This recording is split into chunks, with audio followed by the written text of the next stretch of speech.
I was born in Williamsburg, Brooklyn. Then we moved to New Jersey, where I would think modern Orthodox Jews kept kosher, don't go out on Saturdays, that kind of thing. We eventually moved back to Brooklyn, to Bensonhurst. I used to be the director of a preschool. First I was a teacher, then I was a director. I used to do a whole lot of artwork, freelance artwork. Don't do that anymore. I was 40 years old when the stroke happened. Now I'm 51. It's not the end of my life, but it's been very challenging. At one point, I asked for help for my son, who is also has a disability, has Asperger's syndrome, a form of autism, and they told me that if I asked for help for them, because I can't take care of him, then they'll take him away. So for a very long time, I didn't ask for help. And then when my husband left me 5 years ago, I said, I have to get help. And sure enough, they did not take him away. You know, my MRIs say that I should be dead. I shouldn't be alive. I was resuscitated. And they said I would just be a vegetable. That's what the doctor said too. And I'm not.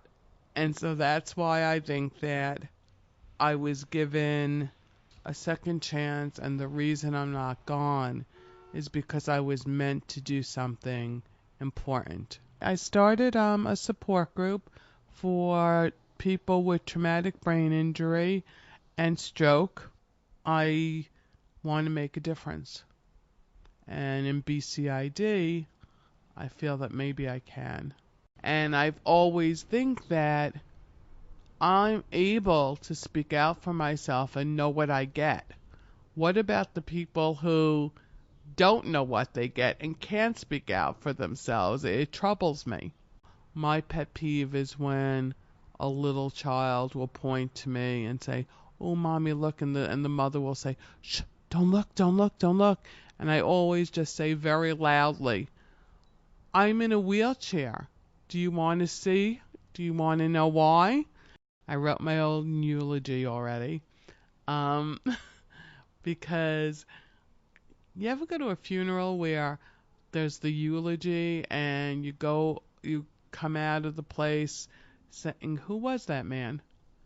You know, I didn't want, because I know that when I'm gone, there's going to be a tendency to be eulogized as if I was a saint because I was in a wheelchair and I struggled in this, and I didn't want that kind of thing. I wanted them to know that, like, I was not a saint. I have a lot of quirks. I love shoes. I say to my children all the time, everybody on earth has choices.